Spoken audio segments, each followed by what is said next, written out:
Okay, buksan natin mga Bible. I think may confirmation na ito yung i-preach ko because nabanggit ito ni Pastor Timothy kanina about Balaam. Okay? But sabi ko kay Pastor Ernest, magpipreach ako about encouraging the church to give. And partially, ito ay hindi lang sa giving, but tingnan na lang natin yung pinaka-ano ng Panginoon sa atin ngayon. Okay? Numbers chapter 22, basahin natin ang verses 4 hanggang 12.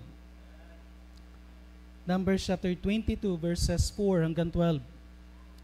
Sometimes, if we want to preach something sa world missions, nakikita natin yung widow of Sarifat, nakikita natin yung but very seldom din na makita natin na kahit pala sa lahat ng, kahit sa anong parte ng Bible, pwedeng i-preach pa rin ang mission. Okay, so let me preach about world missions sa Numbers chapter 22 verses 4 hanggang 12. So basahin na lang natin ang salit-salitan.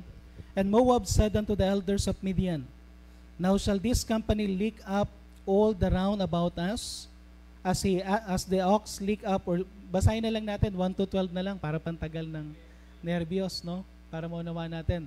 Verse 1 na lang, And the children of Israel set forward and pitched in the plains of Moab on this side Jordan by Jericho. And Balak saw all the Israel had done to the Amorites. And Moab was sore afraid of the people because they were many, and Moab was distressed because of the children of Israel. And Moab said unto the children of Midian, As the ox licked up, and Balak the son of Zippor was king of the Moabites at that time. He sent messengers therefore unto Balaam, the son of Beor, to Petor, which is by the children of people, to call him, saying, Behold, there is a people come out from Egypt, and they abide over against me. Come now, therefore, I pray thee, curse me these people, for they are too mighty for me. Peradventure I shall prevail, that we shall smite them, and wipe them out of the land. And but he whom thou curses is cursed. And the elders of Moab and the elders of Midian departed with the rewards of the divination in their hand, and they came unto Balaam, and spake unto him the words of Balak, and said unto them, Lodge here in the night, and I'll bring you word again, as the Lord shall speak unto me. And the prince of Moab abode in Balaam. And God came to Balaam and said, What men are these with thee? And Balaam said unto king of Moab, hath sent thee, and saying, Behold, there is a people come out of Egypt, which covereth the face of the earth. Come now, curse me them, peradventure I shall be able to overcome them, and drive them out. And God said unto Balaam, Thou shalt not go with them, thou shalt not curse the people, for they are blessed. Okay, so makikita natin dito si Balak, no, may masamang balak, amen? To curse the nation of Israel. Okay, at para dito, kinuha niya si Balaam para i-curse ang bayan ng Israel. Pero sabi ng Panginoon sa verse 12, at dito tayo magkakaroon, dito ang title natin, But God said unto Balaam, Thou shalt not go with them, thou shalt not curse the people, for they are blessed. Okay? So you cannot curse what God had blessed. Okay? You cannot curse what God had blessed. Kapag blinas ng Panginoon na isang bagay katulad ng world mission, you cannot curse it. Okay? Sometimes be careful. Sometimes umaten kayo ng World Missions Conference, but your heart is against mission. Okay? Sometimes we attend, we listen, but at the back of our heart, sasabihin natin, hindi pa rin ako magsusupport ng mission.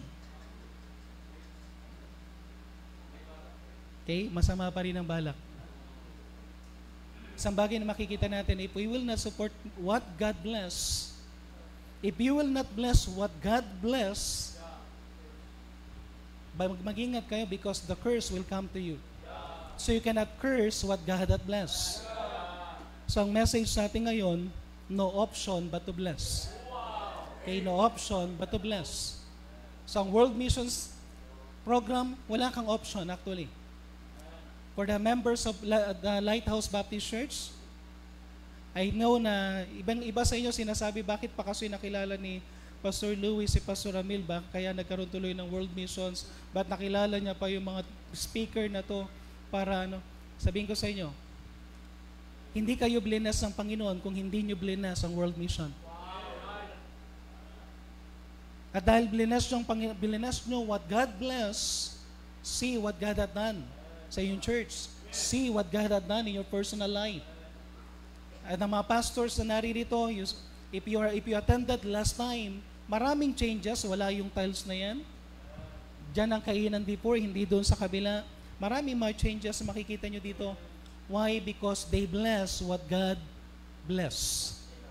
Okay? They bless what God bless. So no option but to bless. So tayo po muna yung manalangin. Heavenly Father, muli po Panginoon, kami pong muli ay dumudulog sa inyong trono. Nagpapasalamat pong muli kami Panginoon sa inyong biyaya at awa. At dalayan ko po Panginoon na makita nyo rin po, maipakita niyo po sa amin, Panginoon, ang inyong nais iparating sa mensahe ngayong gabing ito. Dinadalayan ko po, Panginoon, for your Holy Spirit to work. Dalayan ko po, Panginoon, na tamang mga salita ang aking mabanggit. At kayo po, Panginoon, ang tunay na mamagnify. At makita sa amin, Panginoon, ang mga bagay, Panginoon, na dapat po namin gawin, especially for us pastors. Alam namin, Panginoon, ang mga membro po namin ay nakikinig sa mga mensahe. But Lord God, we know na hindi po magiging powerful ang mga messages if we pastors ay hindi po kami magpipreach ng mga bagay, Panginoon, na nais niyo po sa aming mga buhay. So I pray, Panginoon, na tulungan niyo po kami to see the vision na kailangan namin for our church to be blessed, for our members to be blessed. Kailangan namin makita, Panginoon, that we need to bless what you bless and we cannot curse what you bless. So I pray, Panginoon, na tulungan niyo po ang bawat isa sa makikinig ngayon at dalayan ko po na kayo pang tunay na may taas sa aming kalagitnaan. Ito na po ang aming samod dalangin sa pangalan ng Panginoon Jesus. Amen. So pwede na po tayong maupo. So be careful. Be careful to curse what God has blessed. Be careful to say something negative against what God has blessed. Kaya hindi tayo pwedeng magsabi ng negative sa isang bagay na binibless ng Panginoon. So hindi ko as a pastor ng Laloma Baptist Church, hindi ko alam kung paano ipaliwanag sa inyo, but for 45 years, God blessed the church because of World Mission. God blessed the church. Nagkaroon kami ng unselfish heart, nagsusupport kami ng mission, pero patuloy na binibless ng Panginoon ang Laloma Baptist Church. The same with the Bama pastors. Pag sinabi naming Bama pastors, and I think marami sa inyo, alam nyo yung ibig sabihin ng Bama kasi karamihan ng curriculum na ginagamit ngayon sa Bible Institute, Bama curriculum, ang ibig sabihin ng Bama, Baptist Asian Mission Association, at lahat yan ng mga nasa Bama, ibig sabihin sent out from Laloma. Kasi kaming mga nasa Laloma, ganitong ginawa namin. Every time we send out somebody, kapag sinesend out kami, ang pinaka-purpose namin, 3 to 5 years, tutulungan kami ng lahat ng nasa Bama. Mula sa church at lahat ng mga organized church sa Bama, magtutulungan yan para ma-reach mo yung ceiling support. But 3 to 5 years, kailangang maging established yung church. Hindi kami maramot, pero itong tinuturo namin sa kapwa namin mga lingkod na sinesend out sa Laloma, 3 to 5 years, kailangan sila ay maging independent. Kailangan turuan nila yung miyembro nila kung paano magbigay sa tithes, at paano magsuporta ng misyon kahit na sila ay mission pa lang. Okay? May mga missions kami na first year pa lang nila, second year pa lang nila. Just imagine, first year pa lang nila, they're giving around 5,000 a month sa ABC. Pastor, paano nila nagawa yun? Wala pang miyembro. Yung support ng pastor. Mula dun sa support ng pastor, nagsusupport na sila. Kaya kapag nagkaroon sila ng miyembro, madali na lang ituro about mission. Bakit? Pinapractice na ng pastor bago pa lang magsimula yung mission. At once na naturuan natin, gusto mo talaga ng blessing kung paano kayo i-bless ng Panginoon, But once na naturuan mo ang mga miyembro na magbigay unselfishly sa ibang tao, madali silang magbigay para sa church kasi nagagawa nga nila yan sa ibang tao. How much more sa church? If they could support missionaries, they can support their pastor. Kaya maraming church hindi masuportahan ng pastor kasi yung pastor hindi nagturo paano magsuporta sa misyon na iwain ng Panginoon para i-bless tayo ng Panginoon. Ang World Missions Program, hindi yan nag-originate sa kahit kaninong church, nag-originate yan sa puso ng Panginoon. At bless ng Panginoon ng World Mission. Bless ng Panginoon yung World Mission. And I pray na makita nyo ito. Mamaya may mga bagay ako ikukwento, but marami ring mga bagay sa buhay natin. Be careful sa mga bagay na binibless ng Panginoon. Tayo mga kapastoran ngayon, sa panahon natin ngayon. Ako, binabalikan ko yung dati. Isang bagay na natin dito, sometimes, alam natin kung ano yung binibless ng Panginoon. Pero hindi natin ginagawa because we have a lot of excuses. Hindi tayo nagsusupport kasi may excuse tayo. Wala nga tayong support. Paano ako magsusupport? Paano yung widow of Sarifat? Last meal na lang. Pinagsuporta pa ng Panginoon ng isang missionary. Pero pinakain ng Panginoon for the whole drought. Kasi nagsimula siya, tingnan ko yung mga bagay na binibless ng Panginoon.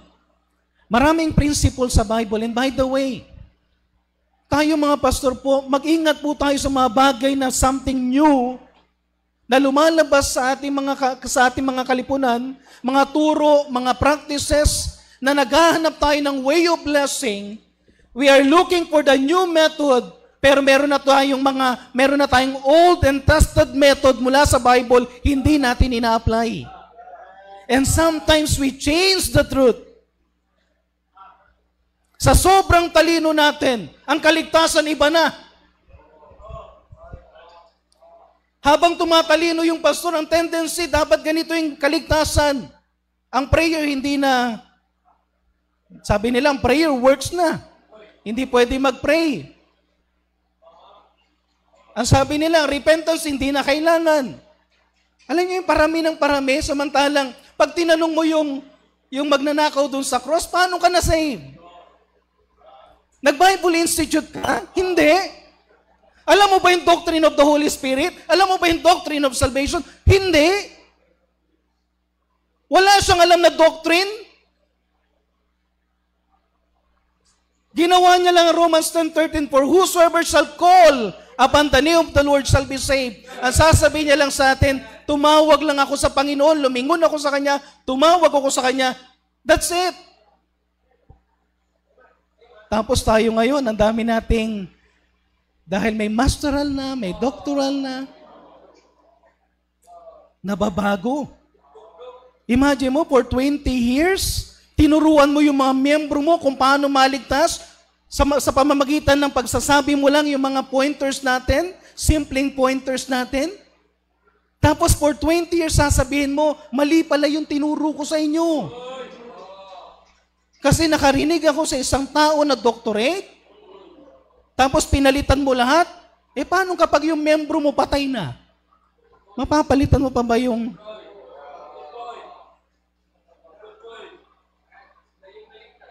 Diba? Tapos sasabihin mo, pinilian ng Panginoon yung maliligtas. Ang hirap kaya ng pagpinili ang Panginoon yung naligtas. Alam niyo kung bakit? Paano mo natitiyak na ikaw mismo pinili ng Panginoon? Amen? Sabi mo, pinili ka. O sige, patunayan mo, pinili ka ng Panginoon. Okay? Di ba ang hirap naman kapag selected or elected yung mga maliligtas dahil, halimbawa, dun sa time ni Moses, yung time ni Moses, yung tumingin sila sa dapat, yung kung sino man yung titingin doon sa brazen serpent, kapag elected, ganito ang itsura. Sasabihin nila, gusto kong lumingon, pero hindi ako makalingon. Kasi hindi ako pinili. Tapos yung ayaw lumingon, hindi ko maintindihan, ayaw ko lumingon, pero napapalingon ako. Sabi dun kung sino yung lilingon . Alam niyo yun, yung binigay na ng Panginoon yung kaligtasan, tayo mismo, kailangan lang natin pang gawin. We need to call on the Lord Jesus Christ. Ang sabi ko nga ganito, para simple na lang. Sometimes sa sobrang dami ng dumarating na turo sa ating mga kapastoran, sa sobrang gustong-gusto natin maging magaling, nakikipagdebate na nga tayo sa Facebook. Pero sabihin ko lang sa inyo to, ang dami mong natututunan, pero nakalimutan mo, wala nang bago, nandito na lahat. Ang dami nating, sabi ko nga sa mga miyembro, simple lang. Simple lang sinasabi ko sa mga miyembro. Pag hindi nyo narinig na pre-niche ni Pastor Brown yan, hindi yan pre-niche ni Pastor Estipona, hindi yan pre-niche ni Pastor Tokero, at hindi ko rin pinipreach yan, then everything na naririnig ninyo na practices ng iba, that is strange to us. Huwag na nating dalhin sa church natin. Ibig sabihin, kung wala yung mga doctorate, lahat ng mga na-save during the time ni D.L. Moody, hindi saved. During the time ng mga great preacher before, na thousands ang nasisave. Noon, walang gaanong pinag-aralan si D.L. Moody, kinukurik sa grammar, pero thousands ang nasisave. Ngayon, may pinag-aralan tayo, pero walang gaanong nasisave sa church.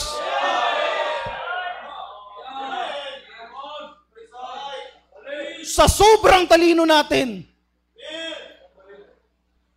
sa sobrang mga bagay na gusto natin pinagmamalaki natin, nawawala ng glory ng Panginoon sa bawat churches.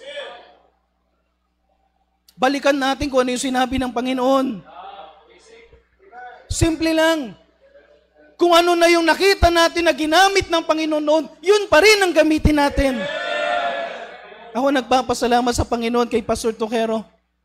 For 11 years na naging assistant pastor niya ako, hindi niya ako sinama sa mga missions conference. Hindi niya ako in-expose sa mga nangyayari sa paligid. Alam niyo kung bakit? I thank God hindi ko nakita ng murang edad. During the time na bago ako mananampalataya, parang marinig ko lang kung ano yung tama, marinig ko lang kung ano yung pinipreach dati sa Laloma Baptist Church, at yun lang, at hindi ko nadadagdagan.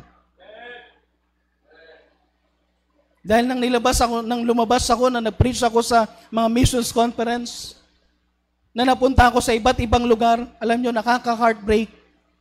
Kasi yung dating mga paniniwala na sinabi sa amin, marami nang lumalabag ngayon, and yet, tuwang-tuwa pa rin sila, nagyayabang pa rin, pero wala nang glory ng Panginoon. Amen? Sometimes, pag sasabihin mo kung ano yung tama ngayon, ikaw ang tatamaan.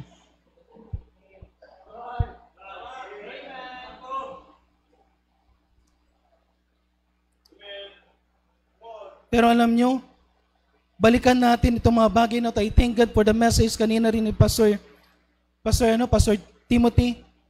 Sana makita uli natin ang Panginoon. Sometimes, kailangan pang may mamatay. Sometimes may kailangan pang kunin ng Panginoon sa loved ones natin, or may masira pang ministry natin bago natin makita ang Panginoon at magkaroon ng revival sa churches natin. Alam nyo, kailangan talaga na may mga bagay na tatanggalin ng Panginoon para makita uli natin siya. At mag-ingat tayo.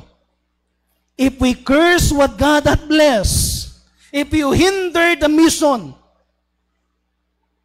ang church ninyo kailangan, gustong-gustong i-bless ng Panginoon ang church ninyo, gustong-gustong i-bless ng Panginoon ang mga tao ninyo sa churches ninyo, pero kung ikaw na pastor, ayaw mong i-preach ang mission, you hinder mission in your churches, sabihin ko sa inyo, baka someday ikaw ang tanggalin ng Panginoon to raise somebody na naniniwala sa Kanya sa mission.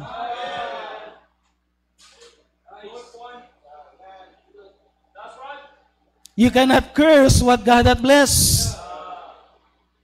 Kapag may nagpipreach na pastor patungkol sa katotohanan, magalit ka kung gusto mong magalit, pero kung totoo yan, you cannot curse what God hath blessed. Ang kailangan lang natin gawin, sumunod. Ang kailangan lang natin, tignan natin, ano yung kalooban ng Panginoon. Amen? Itong bagay na to, tignan natin, hindi ko alam, sabi ko kay Pastor Louie, hindi ko alam kung ano yung message. I mean, meron akong outline, pero hindi ko alam kung ano yung maging message sa atin. Pero 3 bagay na makikita natin. Okay? No option but to bless. Number 1, you cannot curse what God had blessed. Para hindi na natin makalimutan, paikot-ikot na lang tayo dyan. No option but to bless. Ang first is, you cannot curse what God had blessed. Ang sabi sa Numbers chapter 22 verse 6, come now, therefore I pray thee.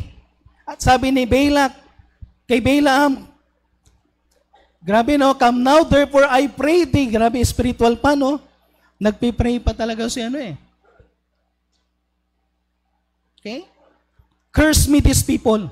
I-curse mo ang Israel, for they are too mighty for me. Peradventure I shall prevail, that we may smite them, and that I may drive them out of the land.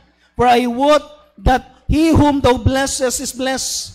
Sabi ni Balak, Balaam, meron kang record, meron kang isang integrity na lahat ng binibless mo, binibless ng Diyos, at lahat ng kinocurse mo, kinocurse ng Diyos.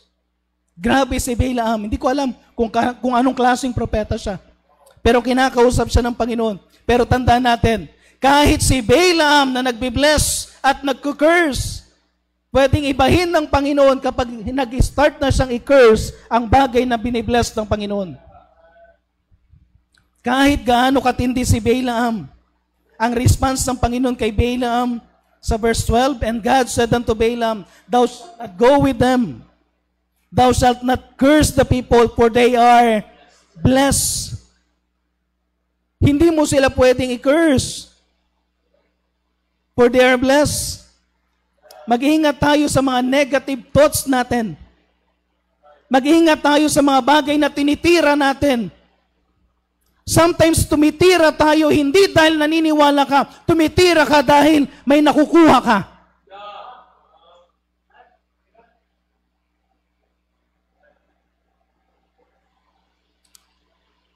Ito nakakalungkot. And honestly speaking, gaano sa karami sa atin ng mga preacher, pag nagpipreach talagang kinukuha yung message sa Bible. That you are reading your Bible. That you are trying to study your Bible. Na hindi mo lang yung kinuha sa ibang preacher. Nahalata nyo ngayon, pare-parehas na yung mga preaching ng mga karamihan niya, pag narinig mo yung mga preaching ng ibang pastor, pare-parehas sila ng preaching. Why? Isa lang dinadrive nila. Pero hindi nila pinag-aaralan yung Bible nila. Sometimes, pag sinurse mo yung outline, lalabas sa ChatGPT.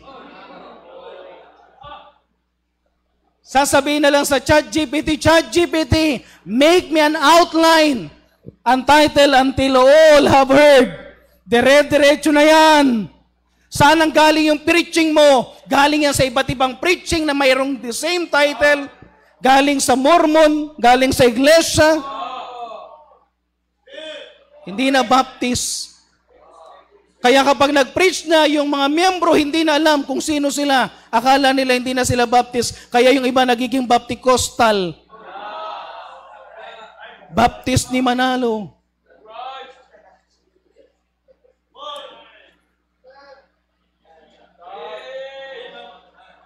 Sometimes, ang ginagawa na lang natin, kuha na lang tayo ng kuha. Narinig nyo yung bagong doktrina, sige, kuha ka rin. Hindi mo pa pinag-aralan yung Bible mo, kuha ka ng kuha, turo ka ng turo sa church. The greatest crime na pwede mo makumit sa church, sa pulpit, is to preach a wrong doctrine. To preach something na hindi sinasabi ng salita ng Diyos. Something na hindi mo naintindihan, hindi ka nga convinced, pero preach ka ng preach kasi sikat.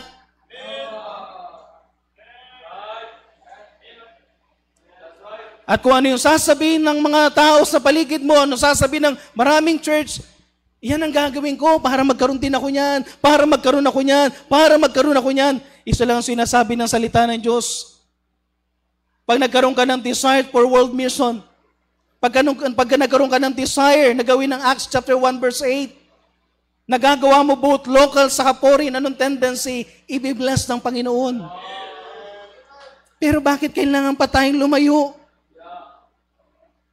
Bakit kailangan pa tayong makinig sa mga bagong mga turo, mga method? Kulang na lang ganito eh. Pag sinabi, Pastor, para maraming umatin sa church, mag-rock music na tayo. Wala, makikita nyo na si Pastor, Pastor Louie, naka-long hair na. Tapos gumagano na,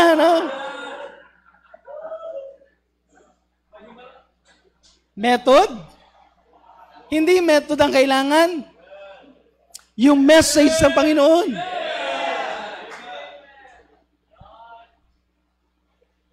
Si Balaam, alam ni Balaam something wrong? Something wrong dun sa kanyang mga bagay na naririnig kay Pero anong tendency? Nakinig siya eh. In-entertain niya eh. Mamaya makikita natin ba't in-entertain niya.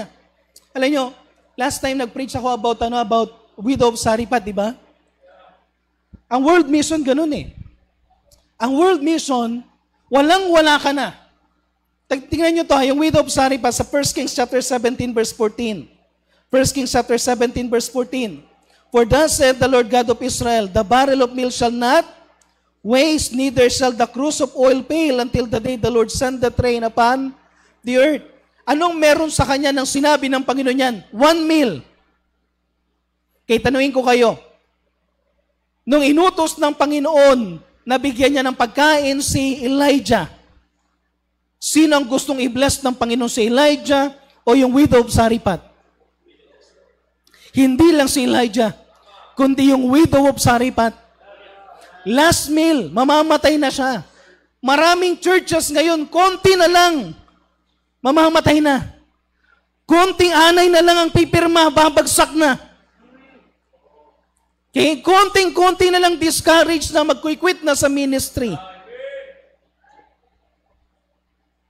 Pero alam yung kailangan nating gawin? Bumalik ka uli sa Panginoon. Tanggalin mo yung selfishness mo at matuto kang magbigay sa iba. And once na natuto tayo magbigay sa iba, anong tendency? Babalik lang yan. At anong sabi ng Panginoon? And the barrel of meal wasted not, neither did the cruse of oil fail according to the word of the Lord, which is spake by Elijah. Ano yung tendency natin?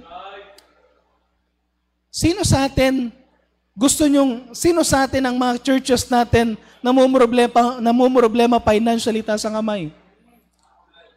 Ako lang nakataas? Kayo hindi namumroblema, yaman nyo. Okay? Sana all. Kasi kami wala na eh. Dahil bumili kami ng property, wala na. Ubus. So nararanasan namin ngayon yung sinabi ng Panginoon sa widow of Sarifat. Hindi puno, pero hindi nagkulang. Hindi pinupuno. And I thank God, ang Panginoon hindi pinupuno talaga lahat ng lalagyan natin. I thank God, hindi pinupuno ang wallet natin. Alam niyo kung bakit? Para palagi tayo mag-pray every day. Ipag-pray natin yung church natin. Pero ipag-pray pa rin natin na magsuporta pa rin tayo sa mission. Alam niyo, hindi ko alam kung anong gagawin ko sa Laloma Baptist Church. Niisip siguro ninyo, Pastor, grabe ang church ninyo. Transition, bumili kayo ng property. Kayo lang ang may nagsabi sa akin, Pastor, kayo lang yung transitioning na bumibili ng property instead na maubos yung finances, nakabili pa kayo ng property. Hindi ko din alam kung anong ginagawa ng Panginoon. Ito lang ginagawa ko. Kung ano yung binibless ng Panginoon, yun ang binibless ko. And I know I never go against sa bagay na bless ng Panginoon. Ano nang binibless ng Panginoon? Dalawa lang. Soul winning sa kayong mission. Amen? Soul winning sa mission. Isang bagay na makikita natin na pag natuto tayong gawin yan, anong tendency pag natuto tayong gawin yan? Alam niyo yung pinapahalagahan ng Panginoon? Sometimes ganito kasi tayo eh. Para magkaroon ako ng dahil wala akong support, Nakakita ako ng malaking supporter, nakakita ako ng sikat na pastor, nakakita ako ng malaking perang pastor. Kanina, kahapon anghel to. Ngayon, mapera to. Anong gagawin ko?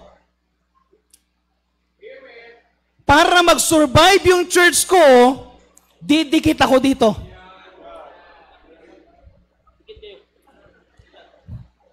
Kasi lahat ng dumidikit dito, patay. Dito. Lahat ng dumidikit dito is ano? Para bang didikit ako dito, hahanap ako ng isang organization, na magbibless sa akin, hahanap ako ng mga connection na iba't ibang mga pastor, hahanap ako ng connection sa ibang bansa. Networking na. Meron kang supporter sa US, meron kang supporter sa ang dami mo ng supporter, pero nakalimutan mo, hindi ibibless ng Panginoon niya. Why? Ang method mo, hindi method ng Panginoon. Natatali ka lang na natatali. At lahat ng ipapagawa ng mga tao na nakalagay sa iyo, pag sinabi nila, palitan mo na yung pangalan ng church mo. Sige, for the sake of support. Magiging Korean na yan.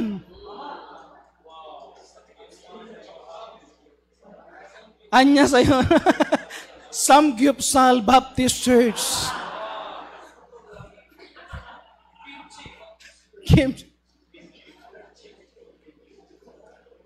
Alam mo, sometimes, nagigita yung for sale at umahanap tayo ng method para maging secure ang support. Pero hindi binibless ang church. Meron ako isang taong nakausap.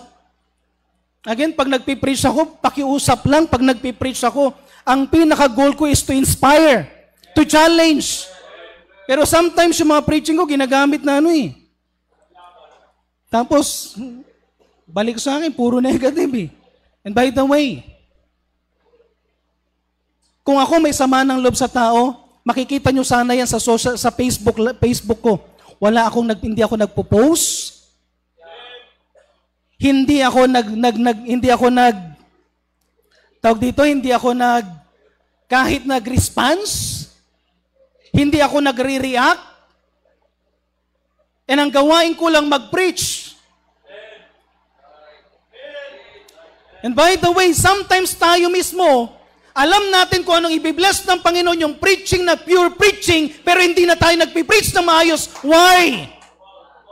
Kasi pag nag-preach ako, masasagasaan ko si ganito. Pag nag-preach ako, masasagasaan ko yung kaibigan ko. Hindi na ako imbitahan ng ganito. You are not preacher of righteousness.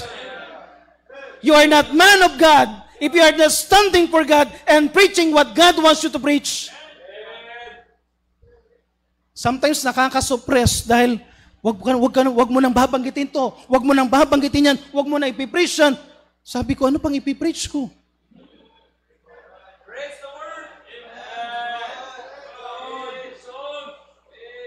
Sometimes we are triggered and manipulated by people, but hindi tayo nagpapagamit sa Panginoon. Samantalang ang kailangan natin, balikan natin yung illustration kanina, bumalik ka ulit, tumingin ka sa Panginoon. Ipag-pray mo sa Panginoon, Lord, hindi ako marunong gumawa ng outline, hindi ko kayang gawin yung mga ginagawa nilang alliteration. Hindi ko kayang gawin yung mga outline na magaganda na yan. Pero by God's grace, kung ano yung maunawaan ko sa Bible ko, kung kinakailangan wala akong outline, kung kinakailangan verse by verse ang pag-uusapan namin, as long na mabibless ng Panginoon ng church, yun ang gagawin ko. Hindi ko kailangan gayahin ang style ng ibang pastor. Hindi nga competition ng preaching Kung ang way mo ng pagpipreach ay yun ang naintindihan mo, and by the way, ang sarap mag-preach. When was the last time that you enjoy your preaching? When was the last time na na-enjoy mo? Personally ko habang nagpipreach, nakikita mo yung mga members of church, kinakausap ng Panginoon because you enjoy the preaching. Dahil alam mo, message ng Panginoon, pinangusap ng Panginoon, hindi kinopya sa internet, hindi impluensya ng ibang pastor, kundi talagang message at impluensya ng Diyos sa puso mo. At yun ang preach mo.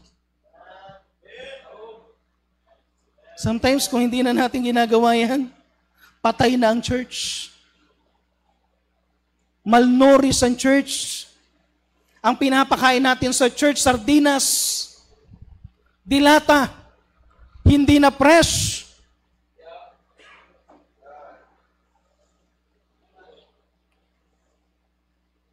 May mga missionary na ayaw sa akin. May mga missionary na nagsabi na ayaw na namin umattend pag si Pastor Ramil ang guest speaker kasi palagi kami pinapagalitan. Hindi ko kayo kilala? Hindi ko alam ang buhay ninyo? Pero kapag nag-preach ako, tinamaan kami, something wrong. Hindi ko alam lahat ng nangyayari sa buhay ng tao. Bakit ba lahat ng kapag kami tinamaan sa'yo? Alam nyo, sa Bible nakalagay eh. Ang Word of God is for teaching, for doctrine, for reproof, for correction, for instruction. Bakit gusto niyong tanggalin yung dalawa? Bakit ayaw natin ng correction saka reproof?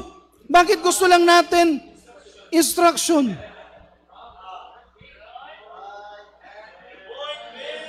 So hindi na Bible yun. Samantalang mga church talaga, honestly, gusto mong i-bless ng Panginoon yung mga church ninyo? Yung bawat miyembro? Kung ano yung sinabi ng Panginoon, yun tayo. Huwag tayong titingin sa iba. Kasi sometimes, there are people that will say, curse what God hath blessed. But you cannot curse what God hath blessed. Kung ang pinaka-pulpito pa rin natin at magiging tapat pa rin tayo, magpipreach pa rin tayo ng purity, magpipreach pa rin tayo ng qualification sa pastor. Magpipreach pa rin tayo ng contentment sa mga kapastoran. Magpipreach pa rin tayo ng pagbibigay sa gawaing misyon. Sacrificial giving. At hindi makasarili. Ano yung kapag yan ang ginano natin? Ang tendency ang church i-bless. Hindi ako nag-preach patungkol sa sarili ko. I never preach sa laloma ng para sa sarili ko. And I never ask pastors na mag-preach sa laloma, nasasabihin ko, Pastor Ricky, pwede ba pag ikaw naging speaker sa laloma, mag-preach ka para bigyan nila ako? Hindi ko ginagawa yun. As God leads. At by the way, nalalaman din namin, may discernment din tayo mga pastor, kapag ang isang taong nagpipreach sa pulpito, kinopya lang yung kanyang preaching. At hindi totoo. Amen? Mas maganda pa rin yung kahit hindi maganda yung outline mo. As long na nangusap sa'yo, mangungusap yan sa miyembro. Okay, listen. Gusto natin i-bless tayo ng Panginoon. Di ba tayo mga pastor, gusto nyo i-bless tayo ng Panginoon? Hindi mo kailangan ng tao na mag-bless sa'yo. Ang kailangan mo, ang Panginoon mag-bless sa'yo.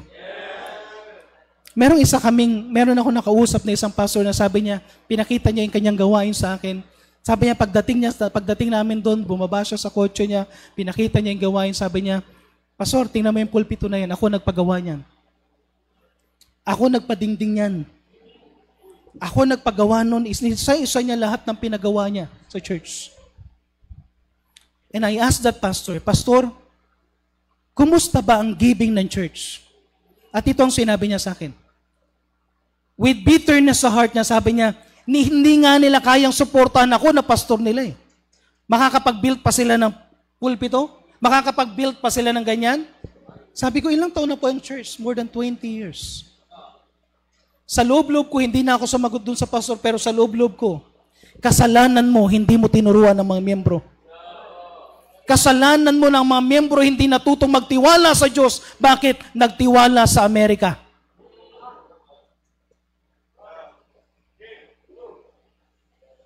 Si Pastor Brown, tinuruan niyang church na huwag magtiwala sa Amerika. American ang aming first pastor. Pero ang sabi niya, the God of America is the same God of Filipino.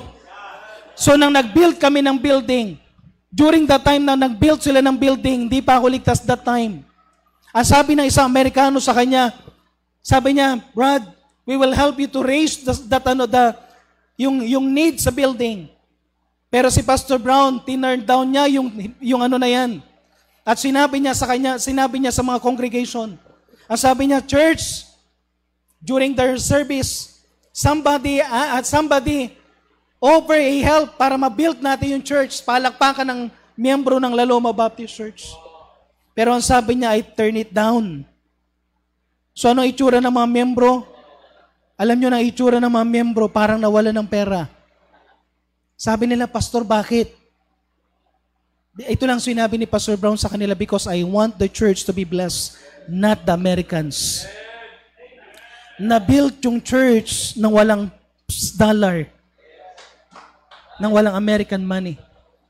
At sabihin ko sa inyo to, nang natuto ang church na magbigay, natuto kaming mag-support sa misyon, hindi ganun kahirap i-raise ang support ng pastor. Pag alam nyo lang kung magkano ang support ko, sasabihin nyo, sana all. Baka yung support ko, support nyo for 6 months. Pero kapag nalaman nyo kung magkano naiiwan sa akin, sana yun na lang. Kasi, wag na all. Kasi binibigay ko lang pabalik sa church. Pero kahit na anong balik ko sa church, sabi ko nga sa inyo kahapon, binabalik ko lang sa church, alam ng misis ko yan. Walang naiiwan sa allowance ko. Pero ang ginawa ng church, dinagdagan nila yung support ko, pero sabi nila, Pastor, hindi mo na to support. Support ng mga bata sa pag-aaral nila. Hindi sa'yo yan. So hindi ko pwedeng galawin sa aking offering. So direkta sa mga bata, misis ko nagmamanage. Pero ako, yung allowance ko balik sa church. Pero alam yung bagay? Every time na may sakit ako, every time na kailangan ako mo hospital, one time na hospital ako sa kidney, ang sabi nila, Pastor, pagbalik mo, hindi ka na operahan ka na. Dinala ko sa operation, nagdala ko ng sarili kong pera just in case na pero natapos ang buong operation, meron pa akong sukli. Talang ginawa ng mga miyembro, nag-offering sila. Hindi kinuha sa church. Hindi kinuha sa church, offering ng mga miyembro. Para ang pa-hospital ko, meron pang sukli. Alam nyo, kapag natuto tayo magbigay sa misyon, balikan lang natin. Kung anong binibless ng Panginoon, dun ka pa rin, huwag ka pa rin magbago.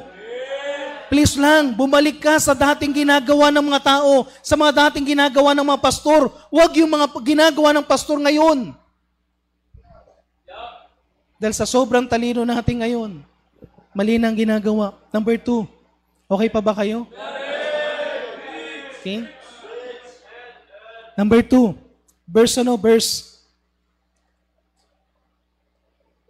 Numbers 22, verse 13. Ang sabi ng Panginoon sa kanya, thou shalt not go with them. And by the way, makikita natin dito si Balaam kuminsan. Mamaya tingnan na lang natin yung sa meno niya, but kaya diyan sa meno, sabi ng Panginoon sa kanya sa Numbers chapter 22, verse 13, or verse 12, thou shalt not go with them, thou shalt not curse the people, for they are blessed. Pero ang sabi dito, and Balaam rose up in the morning and said unto the princess of Balak, get you out into your land, for the Lord refused to give me to live to go to you. Ang sabi niya, bumalik na kayo, sabi ni Balaam. Nung narinig ni Balaam, wag kang sumama. Ang sabi ni Balaam, bumalik na kayo, hindi ako sasama dahil ayaw ng Diyos na i-curse ko ang bayan ng Israel sa verse 15. Eto na tayo kapag nagbago tayo. By the way, pag nagsabi tayo ng no, make sure na no yan. Huwag mong palitan. Ang yes, yes. Ang no ay no. Nung nagsabi siya ng no, nagbigay ng another dignitary sa verse 15, and Balak sent again princes, more and more honorable than they, and they came to Balaam and said unto him, thus saith Balak the son of Zippor, let nothing, I pray thee, hinder thee from coming unto me, for I will promote thee. Yung gustong-gusto natin no?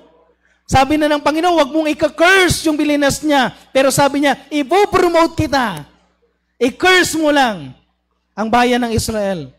In a very great honor, I will do whatsoever thou sayest unto me. Come therefore, I pray thee, curse me, these people, ang bayan ng Israel. And Balaam answered and said unto the servants of Balak, dito na nagkamali si Balak, if Balak would give me his house, full of silver and gold, I cannot go beyond the word of the Lord, my God, to do less or more. Sabi niya, para bang, nung sinabi niya na yan, wala na.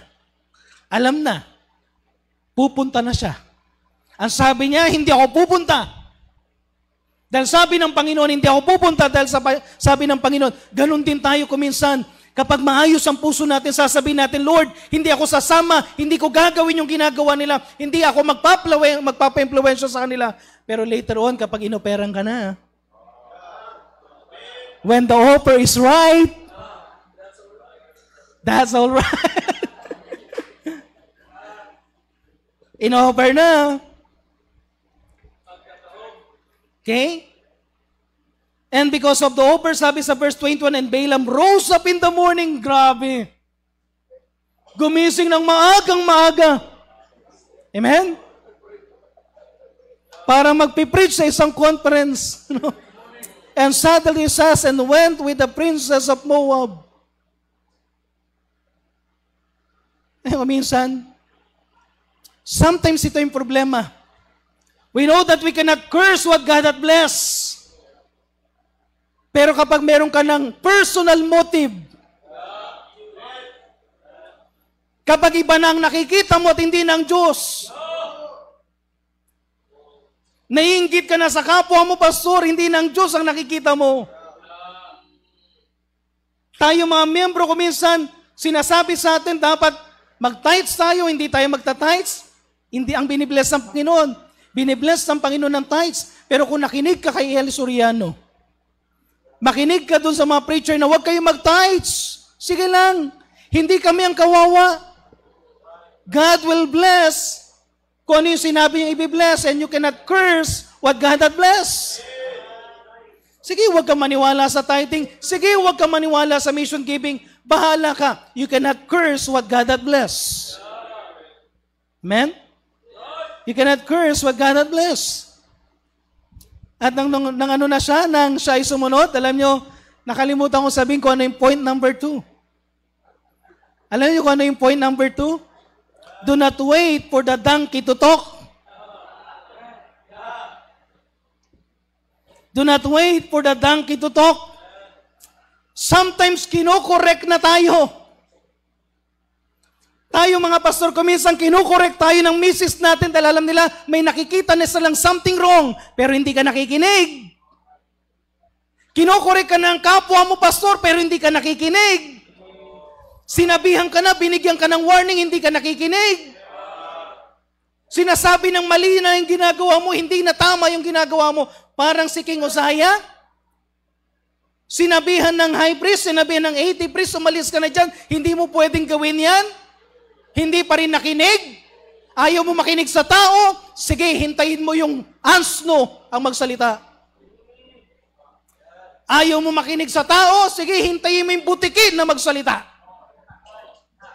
Hintayin mo yung pusa na magsalita.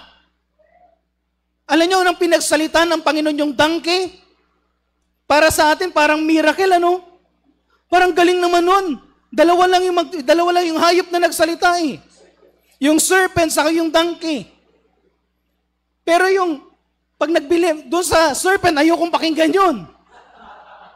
Pero yung marinig mo yung donkey na magsalita, parang nakaka-amaze, di ba? Pero sa totoo lang, kay Balaam hindi nakaka-amaze yun. Ang ginagawa ng Panginoon, iniinsulto siya ng Diyos. Dahil hindi ka marunong makinig sa akin directly, hindi ka makikinig sa tao ng Diyos, hayop ang kakausap sa iyo.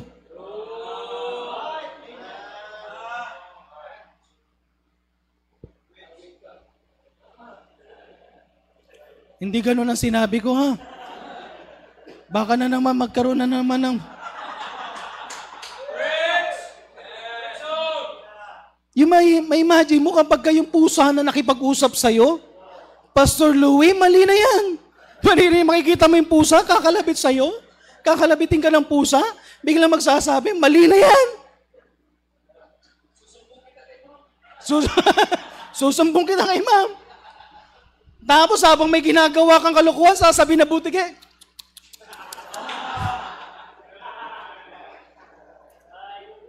Mag-iingat tayo kapag kabutike na yung maging witness. Sometimes ayaw natin makinig. Sometimes may gagawin ng Panginoon na isang bagay na hindi mo makakalimutan. Gagawa siya na isang bagay na hindi imposible, bagay na nakakagulat. And sometimes baka magulat ka. Hindi ka makuha sa tamang pakiusap, baka makikiusap na sa'yo anak mo mismo. Baka makikipag-usap na sa'yo, tatay, ibang-iba ka na ngayon. Tayo nang nagsimula tayo sa mission, bukang bibig mo. Ang lahat ng ipipreach ko dito, salita lang ng Diyos. Ang lahat ng pupunta dito sa pulpito, yung nagpipreach ng salita ng Diyos, pero bakit nagbago ka na? Dati, dala-dala mo palagi Bible. Ngayon, ang dala-dala mo, mapa, kung saan makakahukay ng ginto. Anong meron ka ngayon? Hindi na Bible. Networking. Anong meron ka ngayon? Kung ano-anong natutunan mo sa mga... Pero sasabihin sa atin ng mga anak natin, tatay, dati pag nagpipreach ka ng Bible, grabe, naiintindihan namin na bibless kami, pero ngayon parang wala nang nangungusap sa amin. Why? Nawala na yung power sa pulpit. Ikabod na. And sometimes, kapag may mga laws na nagsabi sa'yo ng ganito, mukhang hindi ka pastor.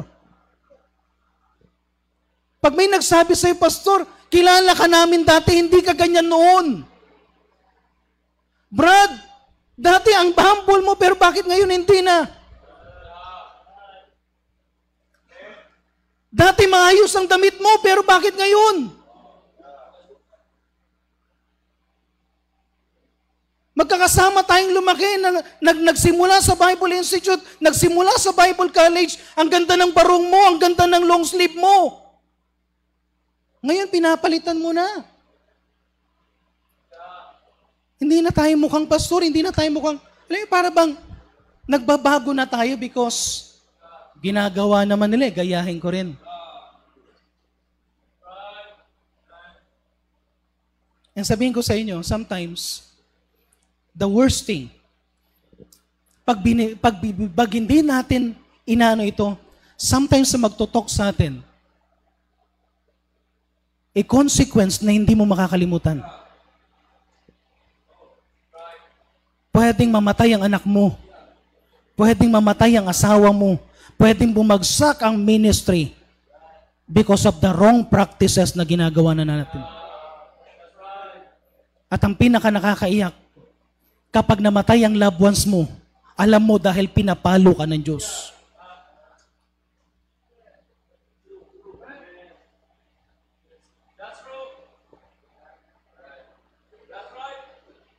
Na hindi sana nangyari yun. If you did not curse what God had blessed. Dati ang lakas mo mag-amen sa magagandang preaching, ngayon ayaw mo na yung preaching na yan. Prosperity, ano ka na lang ngayon, preaching. Sige lang. Someday God will speak to you in an extraordinary way. Maghintay-hintay ka lang. Do not wait for the donkey to talk. God can talk to your baby. Na may pwedeng mangyari sa baby mo. God can talk to your wife. Na may pwedeng may mangyari sa wife mo. Sa lineage mo. If you curse what God had blessed, sige lang, hintayin mo lang.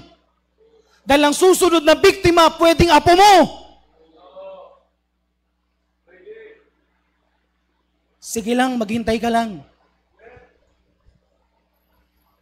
But God will always say what He wants to say, whatever means. pwede niyang pagsalitain ng donkey para lang sabihin niya sa iyo mali mo.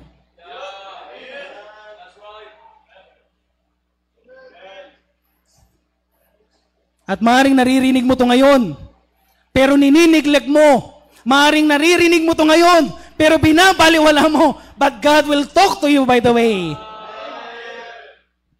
Magsasalita pa rin ang Panginoon. Kahit ayaw mo makinig. Kahit nandito ka na ibang purpose mo, bakit ka nandito? Sometimes baka meron nandito para lang mag-report, magsabi ng kung ano. But sabihin ko sa inyo, hindi ako nag-travel mula sa Quezon City patungo dito para mag-preach lang ng kung ano, but rather to preach kung ano yung sinasabi ng salita ng Diyos. And you cannot curse what God hath blessed. And number 3 and last, we have no option but to bless what God hath blessed. No option but to bless. The only option is to bless what God hath blessed. Tingnan nyo itong mga bagay na to. Kaya sabi sa Numbers chapter 22, verse 35, and the angel of the Lord, nung nahimasmasan na si Bilaam, nung nakita niya na yung donkey, pinipigilan siya. Actually, yung donkey, pinagsalita yung donkey, why? Pag tumuloy si Bilaam, patay siya eh. Merong angel of the Lord, naalala niyo yung kwento? May angel of the Lord na may sword nang ginawa ng donkey, talagang ginawa niya yung pinaka-best. Then tinanog siya ng kanyang donkey, bakit mo ko sinaktan? Pinaglingkuran kita for several years. Pero ngayon sinaktan mo ko, sabi niya, dahil hindi ka sumusunod. Hindi dahil hindi ako sumusunod sa iyo. Dahil alam ko mapapahamak ka. At kahit mapahamak na ako, masaktan ako sa kakagilid ko, ibunggo ko yung sarili ko, sabi ng donkey, huwag ka lang mapahamak. Nahimasmasan si Balaam. At nang naimasmasan si Balaam, sabi ng Panginoon sa kanya sa verse 35, and the angel of the Lord said unto Balaam, go with the men. Sige, pumunta ka, but this time, only the word that shall I speak unto thee, thou shalt speak. Kung ano lang yung sasabihin ko, yun lang sasabihin mo. Kung ano lang yung inuutos ko, yun lang gagawin mo. Kaya sa Laloma Baptist Church, simple lang. Kung paano nagpapatuloy ang Laloma Baptist Church, soul winning mission, tapos. Walang special kind of method, walang connection. Pero I found out na ang Diyos ni Pastor Brown, ang Diyos ni Pastor Estipona, ang Diyos ni Pastor Toquero na bilines ng Panginoon, ang Laloma Baptist Church for 25 years, the same God na tumutulong pa rin sa akin. Walang pinalitan. Hindi ko pinalitan ng church, hindi ko pinalitan ng organization, wala akong pinalitan. Tinuloy ko lang kung ano yung nakita kong ginawa nila.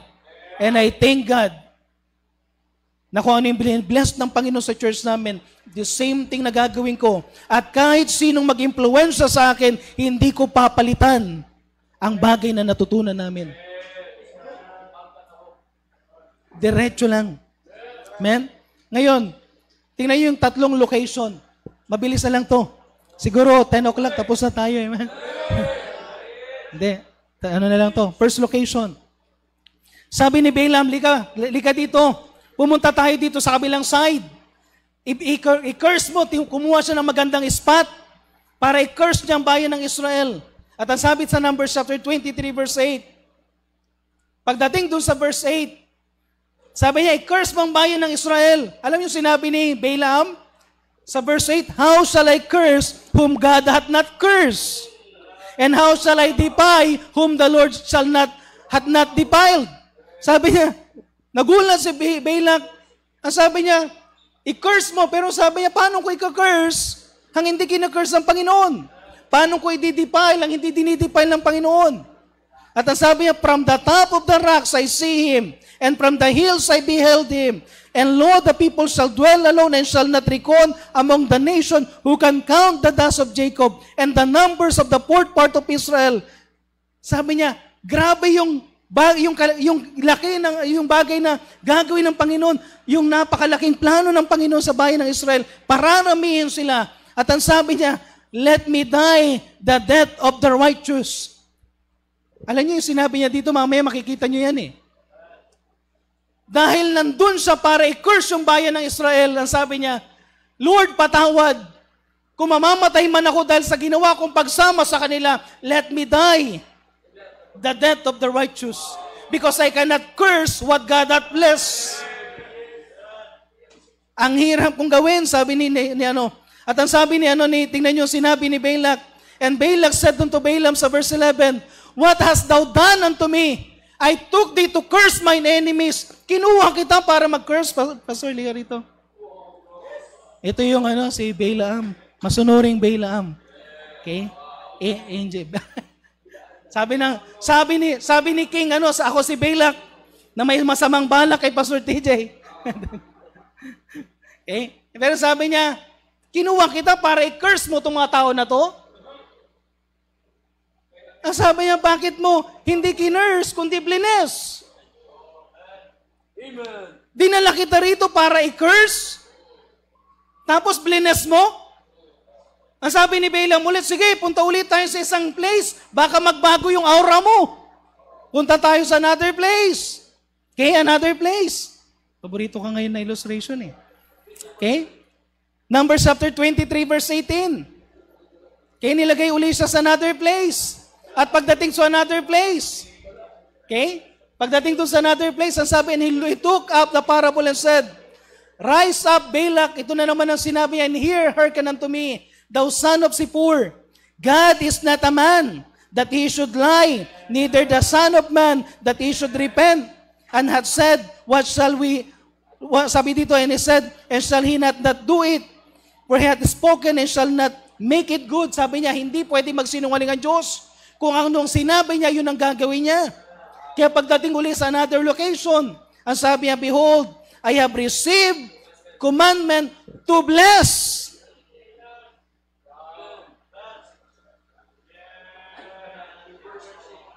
Okay? And again, he had blessed and I cannot reverse it. Sabi niya, sino ako para i-reverse ko yung blessing? Iyon ang nila eh. Surely, sabi niya dito sa may verse, sa may verse 21, He hath not beheld iniquity of Jacob, neither hath he seen perverseness in Israel. Wala akong nakitang kasalanan sa kanila. The Lord his God is with him, and the shout of the king is among them. God brought them out of the Egypt. He had as it were in the strength of an unicorn. Surely there is no enchantment against Jacob, neither is there divination against Israel. Walang pwedeng gawing kahit namang kukulam ka pa. Kahit kapre ka pa. Kahit manananggal. Mambabarang. Okay? Walang tatabla sa kanila. Behold, the people shall rise up a great lion. Okay?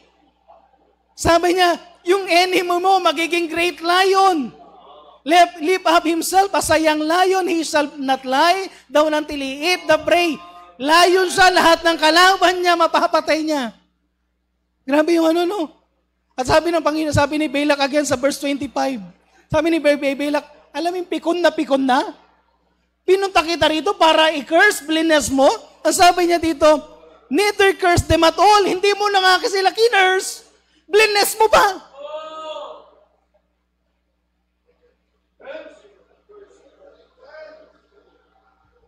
Sabi, bakit? Ibang klase kang bayaran, Ang dami kong ginawa sa'yo, pero hindi mo ma-curse. Ang laki na ng investment. Hindi mo magawa. Liga ulit dito sa third place. Sabi niya, i-curse mo. Yan, last time. For the last time. Hindi mo matatanggap yung binigay na full of gold na house, saka silver. Ito na yung huling pagkakataon mong i-curse yung bayan ng Israel. Verse 23, or chapter Numbers 24, verse 3. And he took up the parable and said, Balaam, the son of Beor, hath said, that the man whose eyes are open. Ano yung sinabi niya na? Pasensya na. Na-open na yung eyes ko. Dati bulag ako. Dati hindi ko nakikita yan. Pero sabi niya, Na-open na yung eyes ko. At ito yung sinasabi ng Panginoon in said, which heard the words of God, which saw the vision of the Almighty, falling into the trance. Pastor, nakita niya na yung Diyos. Hindi na yung prosperity. At ang sabi niya dyan sa may verse 5, how goodly are the tents of Jacob and thy tabernacle of Israel, as the valleys are they spread forth, are gardens of the riverside, and tree lined aloes with the Lord, hath planted and cedar trees beside the waters. Lahat yan, puro blessing. And he shall pour the water out of his bucket. His seed shall be in the many waters. His king shall be higher than Agag. His kingdom shall be exalted. At sunod-sunod yan. He shall eat up the nation of his enemies. At ang sabi niya sa verse 9, he couched, he lay down as a lion, as a great lion, who shall stir him up. Blessed is he that blessed thee, and cursed he that cursed thee.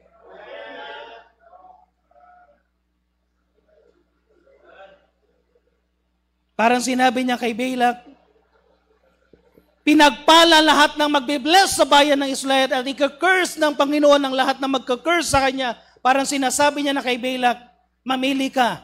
Will you curse o bless? Mamili kayo. Ang faith promise, marami ng blines. Ang mission, marami ng blines. Mamili ka. Do you want blessing or curse? If you go against faith promise, curse. Because you are cursing what God had blessed. At alam yung ginawa niya dito? Sa verse 10. And Balak's angers were kindled against Balaam. Siguro habang nagsasabi siya, tinata siya, binibless niya, dalawang kamay pa. Hands together di ba? Pero sabi diyan, binibless niya, hindi lang isang kamay Dalawang kamay sa sobrang galit ni Balak. Ano ba yan? Sabi ko, i-curse mo, tapos grabe ka pang mag-bless, pwede pang, pati pa, gusto mo isama? Para bang grabe yung pinag-bless mo? Pero anong sabi ng Panginoon sa kanya sa verse 15? Sa verse 17 na lang. I shall see him, but not now. Meron siya kasing meron tayo dito makikita na ano.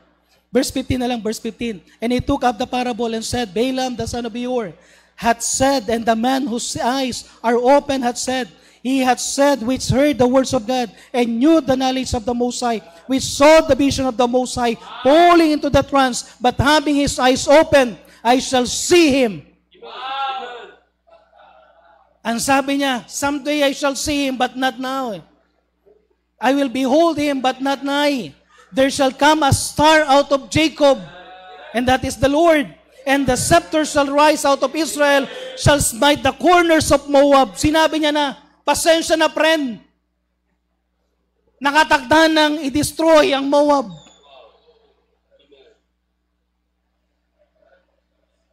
At hindi ko kayang i-reverse. And Edom shall be a possession. Sinabi na lahat dito, Amalek, lahat ng mga yan. And this time sa verse 25, naghiwalay sila ng malungkot si Balak because he cannot curse what God hath blessed. And truly, dumating yung panahon na lahat ng Moabites pinatay ng bayan ng Israel. Maraming salamat. Kasi patay ka na. Pero alam nyo si Balaam, hindi si Balaam pa pala. Si Balak pala yung namatay na una. Pero si Balaam, Joshua chapter 13 verse 22. Tingnan nyo to. Joshua chapter 13 verse 22. Sana makita nyo lang ito. Si Balak wala siyang nagawa. Talagang kinurse ng Panginoon si Balak. Joshua chapter 13 verse 22. And Balaam also the son of Beor, the soothsayer, did the children of Israel slay with the sword. Sabihin ko sa inyo to. Si Balaam, his eyes were open. Si Balaam, hindi niya kinurse yung blines ng Panginoon. Pero dahil sumama siya, dahil sumama siya at hindi nakinig, meron pa ring consequence. Meron pa ring consequence. Tandaan natin to. Sino po yung mga pastor dito? Taas ang kamay. Tayo po mga pastor, meron tayong mandate. God gave us a wonderful church. Huwag niyong i-kumpara yung church ninyo. Walang kumparahan dito kung gaano karami ang church miyembro ninyo. Pero kapag meron kang church, mahalin mo yun. And make sure to preach what God wants you to preach. To teach what God wants you to teach. Huwag yung bagay na sinasabi ng tao. Huwag tayong nakikinig sa mga balak sa buhay natin. But rather listen to God. Allow God to open your eyes. Ano yung importante? Support mo? O yung blessing ng Panginoon sa buong church? At sabihin ko sa inyo to, pag bless ng Panginoon ng church na hinahandilan mo, ang unang ibibless ng Panginoon, pastor. At hindi kailangan ni Pastor Marlon na dumikit kahit kanino. Dumikit lang siya sa Diyos. Hindi kailangan dumikit ni Pastor Jeter kahit kanino. Dumikit lang siya sa Diyos. Kahit anong gawin ng gano'n yan. Sabihin ko sa inyo, ang hirap ng pigilan ng blessing. Once na nakita mo ng sikreto na ang kailangan ko lang gawin, balikan ko kung ano yung sinasabi ng Panginoon na bless niya na at yung proven na hindi na yung bago pa lang, hindi pa lang yung hindi pa tested. Pakiusap lang. Huwag kayo makinig sa matatalinong tao. Makinig kayo sa sinasabi ng Diyos. Pakiusap lang, huwag kayong tumingin sa method ng church. Tumingin kayo sa method ng Diyos. Pakiusap lang, huwag kayong magpa-impluwensya kung kahit kanino, magpa-impluwensya kayo sa Panginoon. Alam nyo, kailangan natin gawin? Mag-focus tayo. Let's stay in our church. Look on the need of the church. And preach with simplicity. Sana sa susunod na magpipreach ka ng Bible, sana pag magpipreach ka ng sermon mo, talagang sermon na binigay sa iyo ng Diyos. Hindi yung sermon na nanggaling sa iba. Hindi yung teaching na galing sa iba na hindi mo naintindihan. Let's go back sa basic. Laiting ka na nila. Hindi ka matalino. Ganon din naman yung mga fisherman na naging apostol. Fisherman sila. Walang doctorate. Yung Samaritan woman, hindi nag-Bible Institute dyan, maraming na witnessan. Yung mga may doctorate ngayon, magaling lang sa Facebook, pero hindi nagwi-witness.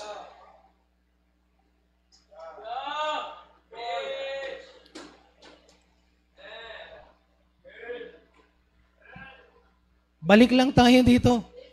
Ang sarap makinig sa isang pastor na nag-aral talaga ng salita ng Diyos, kinausap ng Panginoon. Member, di ba gustong-gusto natin ng isang pastor? Hindi mo, mga members, hindi namin magagaya ang mga ibang pastor. We cannot become like Pastor Ponsalan. We cannot be like Pastor Villarin. Hindi ako pwedeng maging Pastor Louie. Hindi ako pwedeng maging Pastor Doug Season. Iba ang temperament ko. Iba ang naging ko, pero isa lang.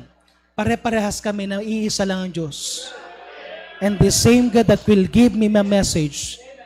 Kaya huwag kang magalala. Pastor, ang message ko ganito lang. Tagalog, mas maganda. Pastor, anong message? Ang message ko, Bisaya. Sige lang. Pa-English ka, hindi mo naman naiintindihan.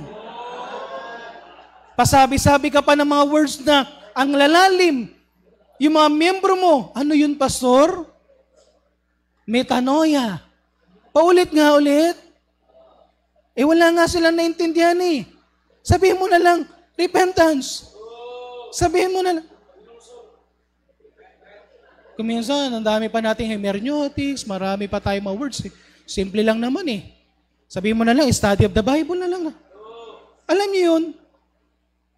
Ang gawain lang natin is to simplify things para i-bless ang Panginoon, pero make sure na nangusap sa yan. At once na nakita mong ginagawa yan ng mga churches na binibless ng Panginoon, without the help of dollar money, without the help of Koreans, without the help of kahit na sino man, pero nakita mo, bilinas ng Panginoon, then, at least alam mo, nasa Diyos ka. Because ang Diyos na may imposible, for God, nothing is impossible. Okay? You cannot bless or you cannot curse what God hath blessed.